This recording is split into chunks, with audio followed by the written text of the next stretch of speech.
Well, I studied a Bachelor of Science degree at the University of Sydney.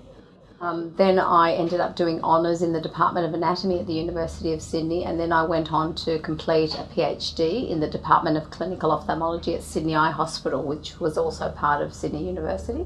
My ALT paper was basically about the innovative teaching and learning approaches that I have been implementing at JCU over the last 3 years.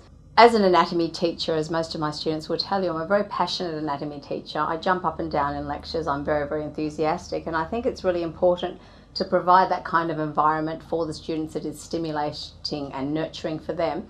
And what I've basically tried to do is I'm trying to get some methods here which will, in my opinion, change the historical view of how anatomy is taught and how it's learned by students, and trying to make it a very fun and stimulating environment that students can fully engage with. And I think once you get full engagement of students, that's when you get them starting to learn. Traditionally, students find it a really boring and labour-intensive subject because what they do is they memorise everything, okay?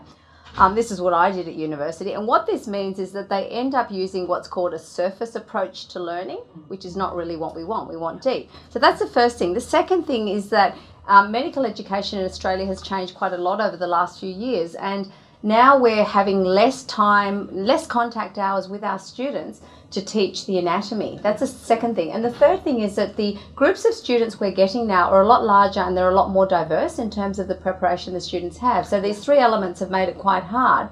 So what I've tried to do over the last 3 to 5 years is, as a very passionate, enthusiastic teacher, is to find better ways to evaluate methods and to find better ways that we can use to teach all of our students anatomy in a much more effective way, where we can teach them in less time and sometimes with limited resources.